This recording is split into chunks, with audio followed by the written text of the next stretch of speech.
This is the Neoliberal Around podcast. Hey, how are you? Welcome to another episode of the Neoliberal podcast. I'm Renaldo McKenzie. And today, for the very first time, I'm going to be interviewing a youngster, a young teen. And I'm going to tell you, let me tell you why I have this young man on the show today because he's a stellar young man. And I'm here talking about a good friend of mine. His name is Chris Purnell. Chris, welcome. First, congratulations on being nominated for the National Honor Society Scholarship. And I want to ask you how you feel when you learned about the nomination. And for people listening who may not know you, I would like to know you to tell me a little bit about yourself and your journey growing up in Philadelphia and being nominated among your peers. It's a very big deal. Chris, welcome to the show. And how are you doing today, Mhm. man? I'm doing very marvelous today. I'm doing very well. I feel very energized. I feel like I could just take the day on straight. That's good. That's good. Well, one of the reasons why I asked you to come on the show is because your parents told me, and I'm a good friend of his mom and his dad, and they told me about some of the great things he's doing. You were nominated for, am I right, the National Honor Society Scholarship? Yes, sir. That's right, Mr. Ronaldo. The National Honor Society Scholarship. No. Oh Yeah. man, How did you feel when you learned about the nomination? I felt I felt so shocked when it all hit me like a truck. I honestly didn't know how to like what to expect. I was like frozen for a second. Yeah. I was Uh-huh. frozen. I felt so many emotions. It was like, oh my God, you did so well, Christopher. Look at where you got yourself. And the other emotions like, oh my God, like just cry, let it out. You've done so You well. cried. You cried too. Yes, I've cried in the middle of the Tell me, hallway. why did you cry? Tell me why you were having these some of emotions, this shock, what happened? So as this teacher had told me about me being nominated and breaking the world record, I like Wait, hold on, it breaking the really world record. What do you mean? What world record is this? well, not world record. I would say like the record in total of the school being one of the Okay. first to ever have that many nominees, right? Oh, so you are And some persons in your school was nominated for this, and it's the first time your school. What school do you go to? Benjamin Franklin High School, and I wouldn't say the first time. I would say like the first like having so many nominations, Yeah, right? yeah, yeah, And yeah, it really took me to a surprise. I was yes. oh man, you should have seen me. We're here talking with Chris Purnell. Chris Purnell is one of the nominees for the National Honor Society scholarships. And for people listening who may not know you yet, tell us a little bit about yourself, your journey growing up in Philadelphia. Oh, it all started when I was just a young boy. It all started when I was a young boy. I will be honest, growing up through Philadelphia, it was kind of rough. It was, right? It wasn't sweet at all. It was very rough as I had to be very quick to learn how to, watch myself and take care of myself and also soak in so much advice and wisdom from my family and parents. As Yeah, that was the thing that, got me to where I am now and having a bright smile on my face every day I wake up. yes. So and growing up in the streets of Philly, it was for sure rough. Like even trying to make friends, dealing with bullies and whatnot. I was one of those knuckleheads. I wasn't a bully, but I was a little knucklehead. I wasn't the best in class, right? Everybody has Yeah, their origin. Nobody is perfect, right? right, And right. this is where I come in. I'm not perfect neither, but I've been doing so well for myself as these state like it would be stages for me, right? Yeah, The first stage would be like growing up, doing little bad kids, like baby's kids, for example, right? yeah. And I would be normally getting myself into trouble. I would say like I'd be slightly disrespectful. I would talk back. We all been there before, right? Yeah. And growing up, I've learned to love my mom more and my dad, of course. Mm. So and as that also took me to, I would say, oh, the worst year. Oh man, I would say 2021 from 2022, right? Yeah. So as it was like as I was growing up more and more and more, I still wasn't mature enough yet. And you know, I had to. Everybody had to get this also discipline, right? Had to Yeah. do the exercise punishments, raising the books upside your head, kneeling rice. So you're about what? You're about 17 now, 16, 17. You're 17? 16, yes, sir. 16, about to be 17. And you're saying that you've gotten this award, but it wasn't always easy. I mean, you were not really there were moments when you were undisciplined or indisciplined. There were moments, you call it moments Yeah, when you were immature, a right? knucklehead. Yes. But you still was able to, from a short time, was able to transform that into being a bright spark, a rising star in your school, and be nominated to be part of this National Honor Society. You said Hmm. you something you just said. You said you've grown to love and respect your mom even more, which has helped to turn things around for you. Tell me a little bit about that. So the main reason as I flourished my love for my parents and family, of course, is because it's better to not be divided. It's better to stick together like glue to your family instead of separating yourself from them. As Yeah, this helped me so much because I'm able to vent to them, I'm able to talk to them about my problems, I'm able to seek advice and wisdom from them to these problems that I have still to this day, right? to yeah. to to overpass that, to you know accomplish what I need accomplished, of course. And I promise it's so splendid. It helped me so very well in life. As I just can't stop thinking about my parents as to why I'm glad that they have birthed me on this earth, and Yeah. I would do great things for them in their name, of course. Now, being nominated among your peers is a big deal. What do you think people see in you that led to this recognition? I think people see me, honestly, right? Starting with the adults, I think people see me as a responsible, mature young man who knows how he should, approach certain things, and I would say, excuse my stuttering, I apologize. I would That's say participate more in the activities, as I also dive into like the information of history, African American history, biology, welding.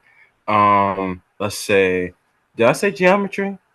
no, you didn't say geometry. Did. I will You also like, say, oh, geometry is a very difficult subject. Yes. oh yes, yes, coming from where I yes. Yeah. uh, So you've excelled in welding, you've excelled in geometry, in African American history. Okay. mhm. And English, English. Okay. That's mhm, very good. even Spanish. I'm surprised myself. I didn't even think I could do it. I and here I am now. Yes, yes. My next question, I want to talk about motivation and discipline because many young people face challenges in their communities. Hmm. What motivates you to keep pushing forward despite those pressures? Oh, okay. What motivates me to get through these pressures?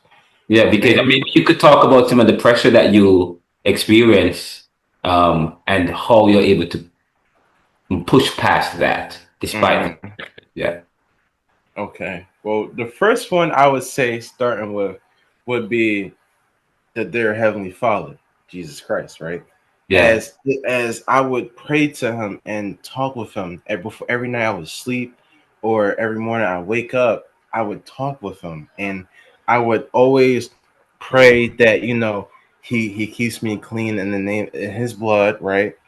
And always like push me on to keep pushing for my family and for my peers, to make them proud and to make a name for myself, making a name for them also. And Wow, this is powerful. Sorry for cutting you because many young people, I've oftentimes said that many young people today, they are far removed from religion, far removed from spirituality, far removed from the soft things in life, from these things that would help to ground them. But mhm, here we are talking about you being able to be nominated for the National Honor Society and the fact that young people in Philadelphia are faced with a lot of pressure. And you're telling me today that you find motivation and strength in those in religion, and I mean, maybe you're not ultra religious, But moments before you go to bed, before you wake up in the mornings, you pray and so on. That's quite interesting. Yeah, I look. I thought of it myself also, but that's the main thing that helped me, stay connected with him and stay Yeah, connected with my family. Because yeah, I really must give him my appreciation to like all to him and the glory to him as he's the, and I can't stop saying this as to why I'm here now because of him, yeah. and and oh man, it just makes me smile, just being so happy waking up to him, being able to, sit with him and talk with him as I also look up into the sky and, taking the sights that I see and whatnot. It brings joy to me every day and night. It brings joy to me. Okay. And so you show religion has played a role. And what else that motivates you? And I think I see your mom has. This is your mom that Yep, has that's joined. my mom right there. She And got her is little your hoodie and mom? scarf on. Yes, is your mom part of your motivation? Is what motivates you and keeps you pushing despite the pressures as well? Of course, yes. Mom always. Mama, listen. Mother always knows best. Okay, she's the main reason why I'm here now. She Yeah, always look. She will always steer me away from the left and always keep me staring straight and no yeah. other path, no shortcuts, nothing. She pushed me straight on, facing all my troubles, pressures, and problems that came to me. She would help me. She would motivate me, and she would give me that strength to just keep pushing on So and you have a just home life that has helped to also motivated you to through the and pushed you through forward despite the pressures. They have created a kind of home life for you that keeps you focused, which is powerful. Welcome, Kiera. Welcome to the show. We're here talking with your son, and one of the main reasons we're talking with him is because we learned that he's one of the nominees for the National Honor Society, and Mhm. he's talking about how you have motivated him, and so on. I have another question for you, Chris. Was there a moment when you realized you wanted to excel academically and make something more of your opportunities? And when was that moment? I know you'd mentioned 2021, 2022, because we're in 26 now. hmm so it's a couple of moments, right? I'll start listening with the earliest one. Yes. So of course around 2021 when I got myself into trouble, getting myself expelled from Amy Northwest, right? I learned that that wasn't good for myself as I needed to change for the better of my family. If I wanted to, because I always dreamt about, giving them, putting them in the big house, giving them any car that they want, just anything for them, because they do anything for me. Yes. And that helped and that spurred like that spurred me on to accepting my academics and wisdom from my parents as Okay. ever since I got myself into trouble, seventh grade, I had to, talk to myself, and I would look in the mirror. Like one night, I looked in the mirror and I was like, why am I here now? Why am I doing this? Why am I about to put myself in this deep hole of despair? Mm. And as I've turned the corner and steered myself away from that, thankfully to my mom and dad and to God, I was so happy as I cherished that moment and continued to soar on. As when I was in the eighth grade, right, I started to talk more as I would express my problems more to my parents as that opened me up more to communicate more. That was my main problem, communication.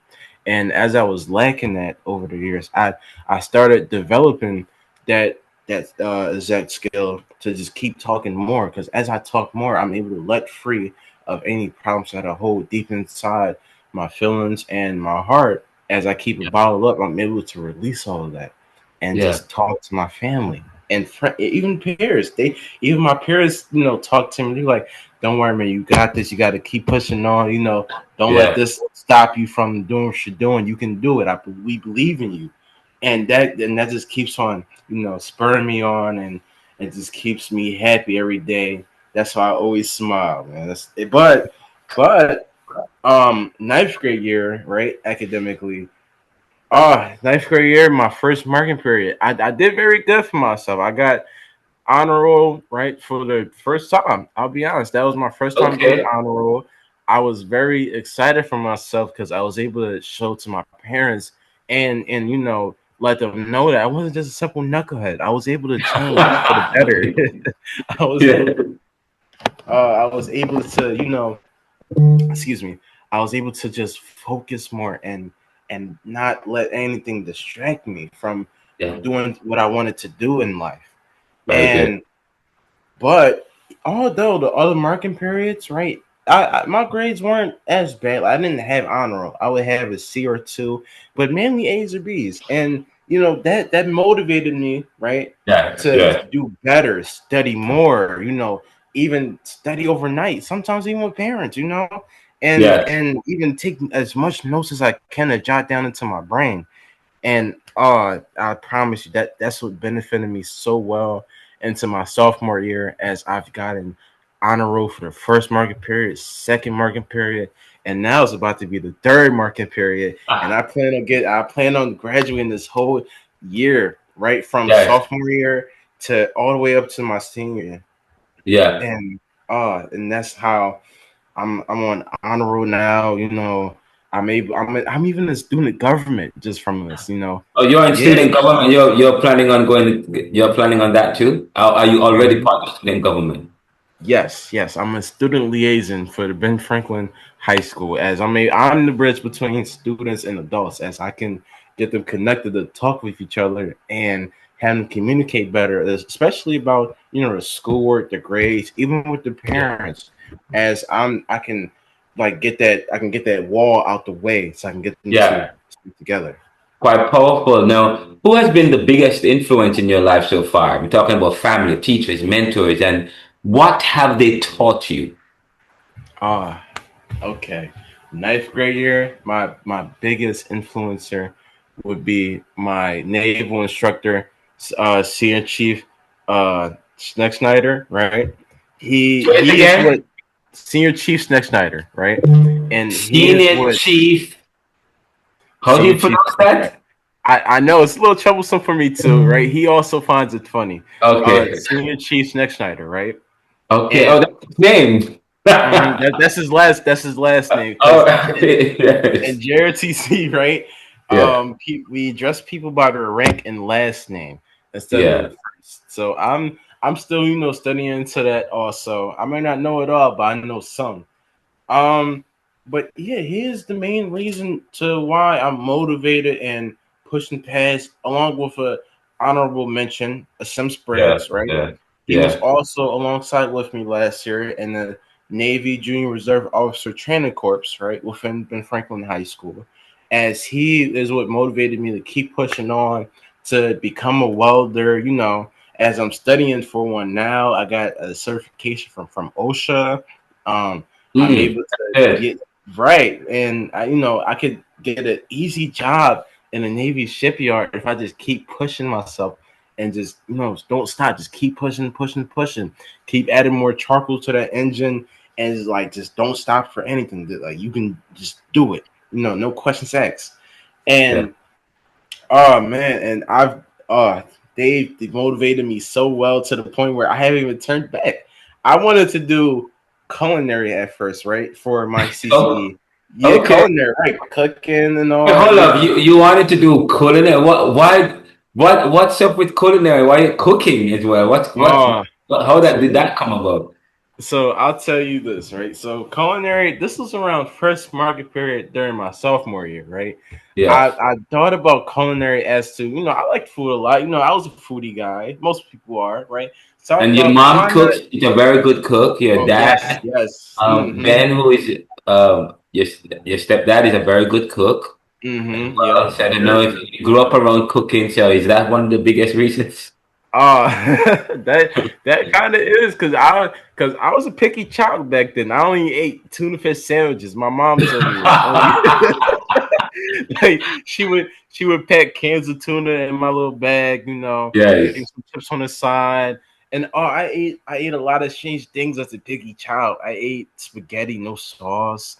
I Yeah. ate turkey burgers, and I was kind of weirded out now coming back to it as I'm 16.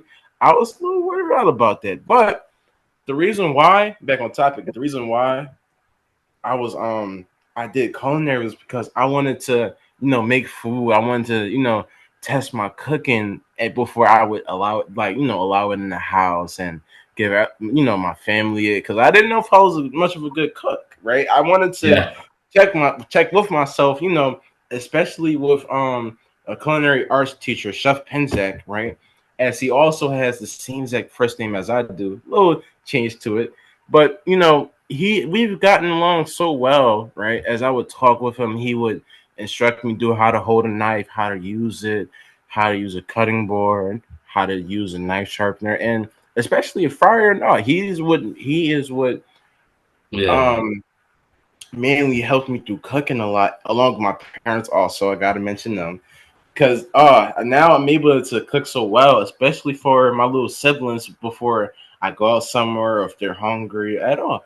And it's kind of helpful to me now. But coming back to it, I would talk with Chef, right? I would be, hey Chef P, honestly, I think I might do well then. That's how it started, right? I think I might do well then. And he was like, oh really? Okay. Well, if you want to do well, then it's a lot of money into it. And you gotta put that dedication and into yourself, and commitment to become a welder. And I was like, Yeah. okay, this seems like a challenge for me, and I think I'm up for it, right? So Yes. he's like, okay, I see. So you sure you want to do this? I'm like, of course I do. I my peers recommended it for me, and they said it would be a great trade for you. It would be the greatest trade. Also, you could do underground water. I'm sorry, I said underground, underwater welding, right? Even though it's a Okay. little risky, it's a good. It pays well, right? And I was Yeah, like, yeah. And we have the Navy Yard here in Philadelphia. and So we I have, yeah. Yeah, and I was like, okay, I'm up for it. And I would say a day later, I would talk with the welding teacher, Harry Graham, right? And well, Mr. Graham, right? And he used to be in the union. I think he still is, right? And Yeah. he is what made how I how well no, he is what mainly taught me how to weld, how to do flux core. You may Yeah. not know this, but it's different methods of welding, right? And he's the best instructor that I've ever known. He's really like uncle to me, Yeah. grandfather. That's what he reminds me of, and he keeps me pushing. He makes sure I turn my work in, I get on time, get that A in his class or B. As long as it's not a C, I'm good. He keeps pushing me out, just like my parents almost, and I'm kind of glad and appreciate all the people that have pushed me on to do well in life, especially for myself and for my family, as I just cannot thank them enough for just all this appreciation from them. And So your family played a big role. Your mom played a big role in your. You talked about doing stuff for your siblings and your teachers that played a. So you have a community of people that's dedicated to motivating you, and the fact that you have been so open and receptive that has also seemed to have helped you in a tremendous way. yes, it really has helped me in a tremendous way. I And I just want to transition into because I hear you talk about the JROTC, and because that's my next question was about the ROTC and leadership. And by the way, recently, I think a couple of days ago, we heard that somebody broke into Dominion Union University, Old Dominion University, and the guy who broke into the Old Dominion University actually broke in and entered into one of the classrooms where the ROTC people were, and the ROTC actually brought the students actually brought him down and was able to subdue that guy. And I thought about you being a part of the ROTC. And a friend of mine was saying he went into the wrong class. And not only that, now they're going to want to have ROTC everywhere. My nephew is also was part of the ROTC, did very well. But I want to talk Mhm. about ROTC and leadership. You're also involved in ROTC. What drew you to that program? And by the way, what does ROTC stand for? Reserve Officer Training Corps. Okay, Reserve Options Training Corps. I never knew No, that until officer, now. officer, Oh, officer. Reserve Officer Training Corps. Uh-huh. Okay, so you're involved in And that. What drew you to that program? Tell me a little bit about that.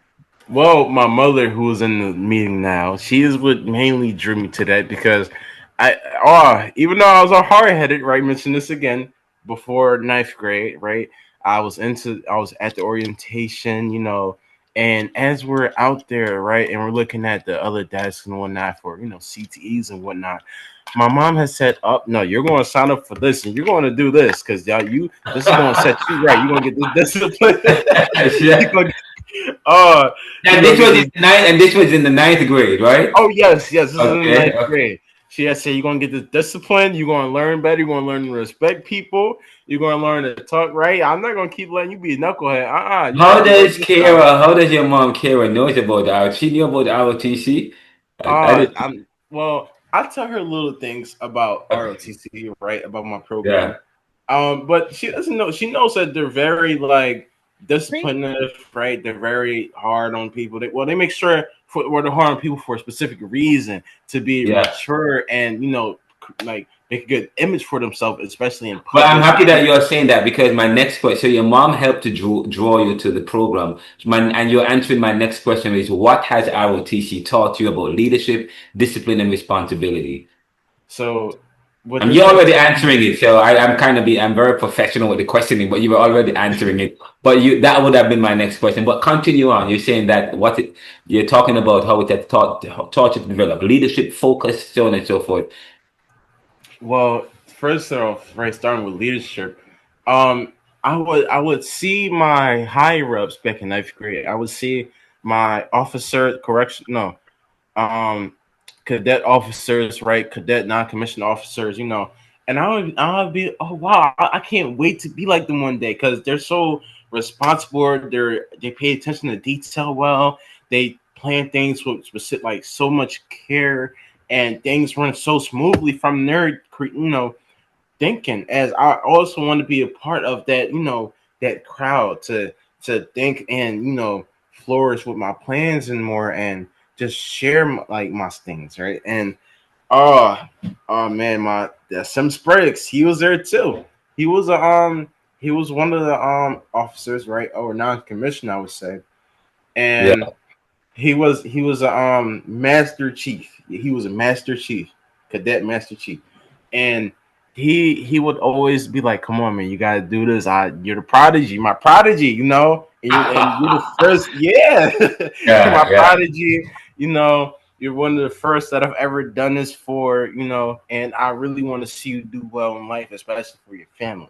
And now I was like, "Oh, son, yeah, I can't thank you enough. I'm gonna do it in your name, and." Leadership. He recommended me for, um, like going to boot camp, right? Leadership Academy, and that was pretty much boot camp. I also have a couple of pictures when I had graduated from the academy, right? Yeah. Oh man, I tell you this. As soon as I got there with another pair of mine, right? We got instantly yelled at by a instructor, right? He was like yelling at us. He was like, "Oh, why are you wearing this? Get yourself squared away. Go put your bag." Da, da. And it was just so quick, We had to be like, "Ice, sir, ice!" Like yelling to the top of our lungs. And I'll tell you this, like during the boot camp, we would have to go to sleep around 10 o'clock, right?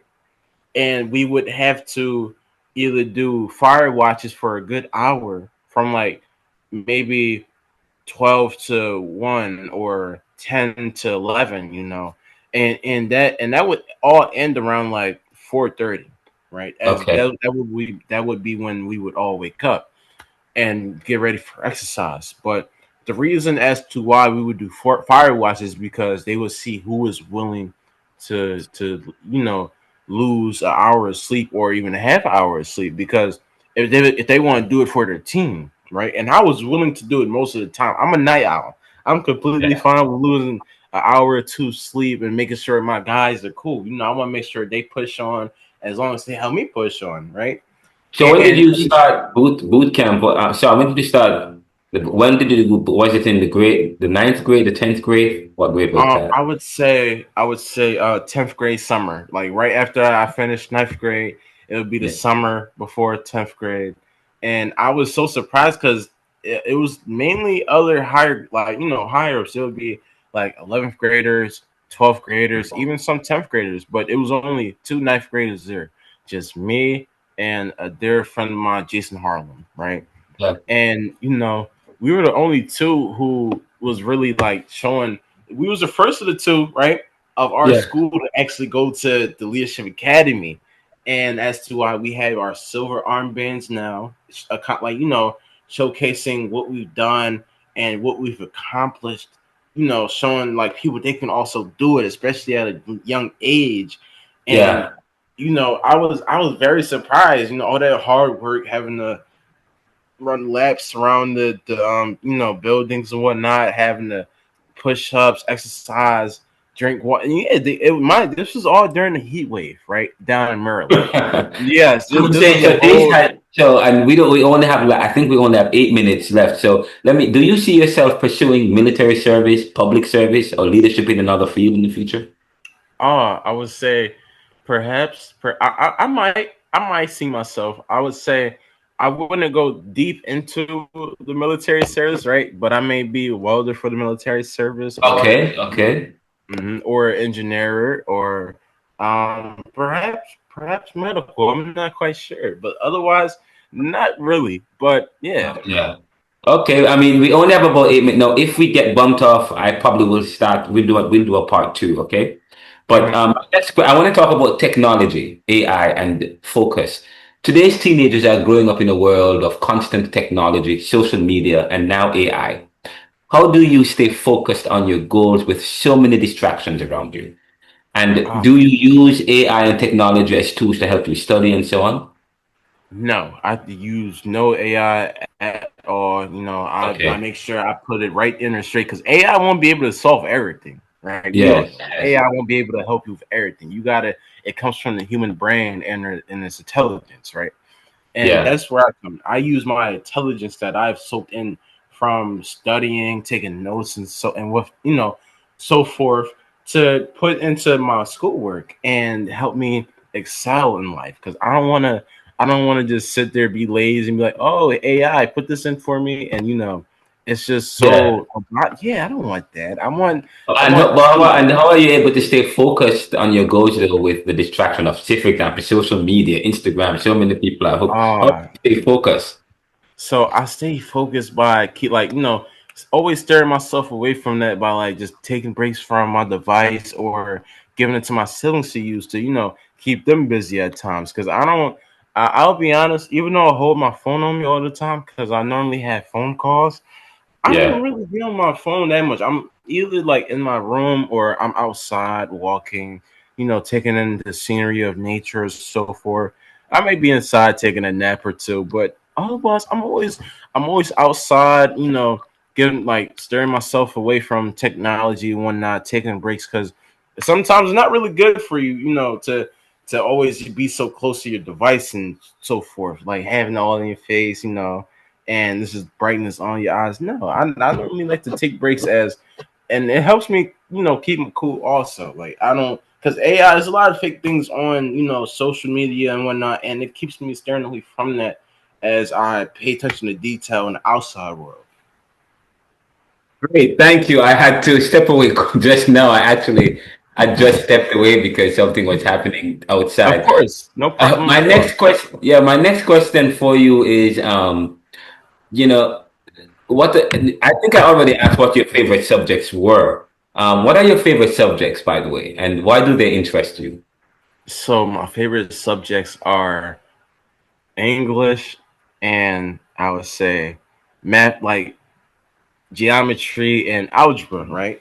And these main subjects that I like the most is because English, my mom loves English, right? She aced English throughout her whole life of school. She loves poetry, she loves reading and so forth. And my dad, my father, right? My stepdad, he he loves geometry and algebra. He loves mathematical questions. He aced those also. And they are the reason why I like studying algebra, English, and geometry so much, is because they know it so well, as I'm able to take that advice from them and intelligence from them as they pass down to me.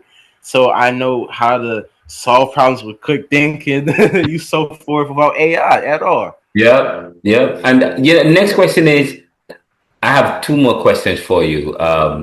The the one of the questions, if you win the 10,000 scholarship, how would it help you pursue your goal? But I don't want to ask that question yet. Right, I want right. to ask you, what advice would you give other teens who may feel stuck or discouraged in their circumstances?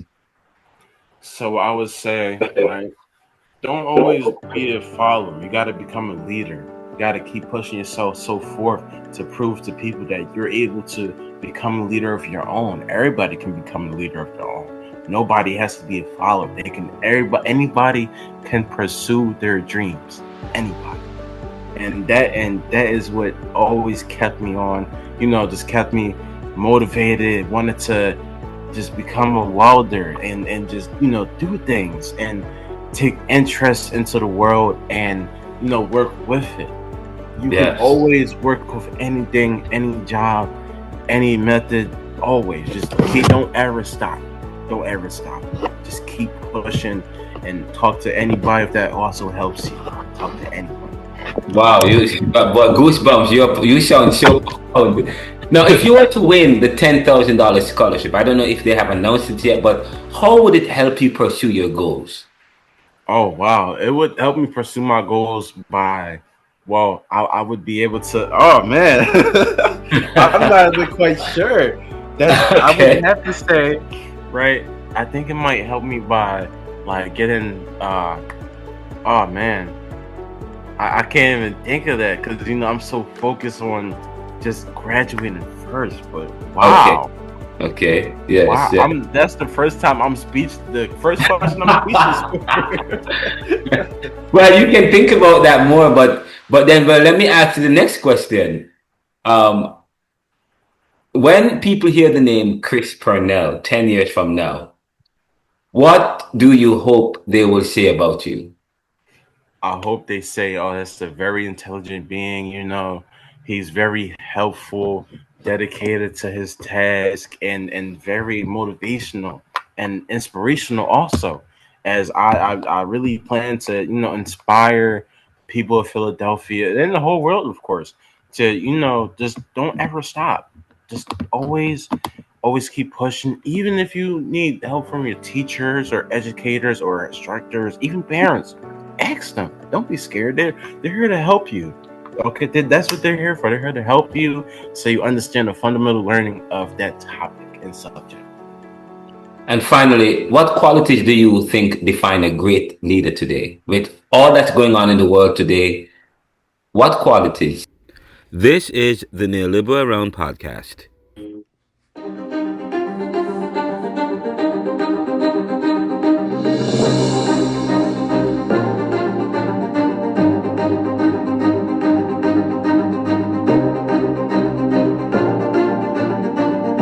We are back with we're wrapping up the segment that we are with Christopher Purnell. Christopher, sorry, Chris, sorry for that cut. We had a quick pause, but we're going to wrap up the discussion. We're here talking with Christopher Purnell, member of the honor roll of Benjamin Franklin High School, a member of the JROTC, a rising star in Philadelphia and the world, and of course, you were talking. I had asked you a final question as we get ready to wrap up.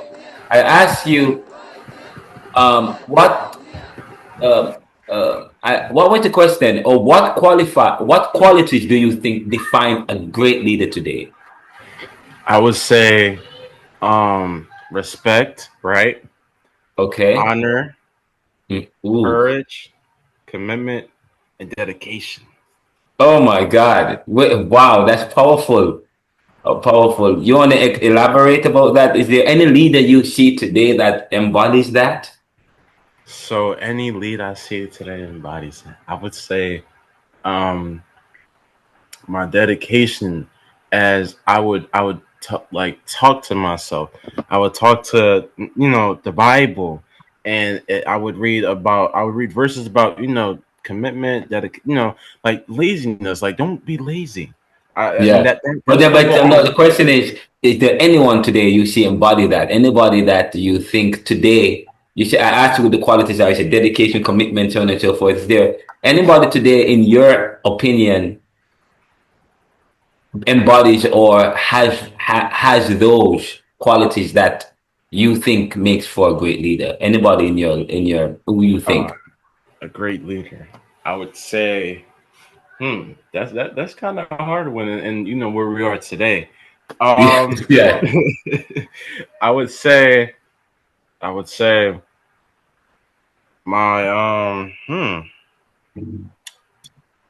Asim Spriggs. I would say him. My Okay. peer during last year. Yes, Yeah. I would say him all day, every day. He is what inspired me and gave me that dedication. As he also showed, like he would show me his pay stubs. He would come to his school every Friday or so, right? And he would also teach us a thing or two about what he's learned, right? Okay. And him showing his pay stubs, it would be like 700 or so every day, 9,000 something in a week, and even higher in a month. And I would be Yeah. like, wow, I can't wait to get there and just save up so much, invest, and just take my family places. Like I honestly speaking, I want to get my family out of Philadelphia. I want to be one of the first to get them out of here and go places, explore the world, and Yes. take sight of things, and look at stars or whatnot, the horizon, look at how all everything. I just want them to see everything that they never got to see. Yeah. I'm to show them the world. My final question to you is, what does success mean to you personally? Success means what success means for me. It would Personally, yeah. mean For me, it would mean that they worked so hard to earn it. They didn't just gain it, or it was given to them. They worked hard for it. They earned it through blood, sweat, and tears as they worked and worked and worked and worked and worked through tireless days, nights, even like afternoons, to just keep yourself pushing, keep the engines moving, and just keep that fire burning within them, to just so that they can get to where they are now. Yeah. Thank you so much. We're Of talking with course. Kristopher Purnell, who is a senior. Are you a senior right now at school? Sophomore, You're a sophomore, so you end, and then next year you become a senior. junior. Oh, sorry. You know No, what, no, you're guys? fine. You're fine. You're fine. I'm still trying. I've been here for since 2009, and I'm still trying to learn this junior, sophomore, senior thing. So Right, it's right. so now you're a sophomore. Then so you're in grade 9. You're Uh, in grade 10, grade 10, yes. and then you go to Grade soft 11, junior in grade 11, and yes, then senior in grade 12. yes. Okay, okay, okay, cool, cool. But we are wishing you all the best. Mhm. Congratulations again and being nominated. And I Thank you hope you very stay well. focused. And I'm looking forward. I think I would love to interview you the next couple. I mean, again, to see what life is like for you. What has Right. been, what's going on in your life? We're gonna follow up with them, ladies and gentlemen. This has been the Neoliberal podcast. Christopher is one of the first teens we've interviewed on the show, and we will have him back on the show to give us an update as to what's going on with his life. This is the Neoliberal. We're now a 501c3 company, a non-profit. We are all about making popular what was the monopoly. We are part of the Neoliberal Corporation, and we're all about serving the world today to solve tomorrow's challenges by making popular what was the monopoly. Please remember my new book that's coming out, Neoliberal Globalization Reconsidered. Unfair Competition and the Death of Nations will be out in April, late April. Please email us at info@theneoliberal.com. Call us at 445-260-9198. Thank you so much. What good. And thank you, young man. And I'll talk to you soon. Take care. Hats off to you. Thank you. Take Yeah, care. man. Be safe, brother. You as well. Yeah, man.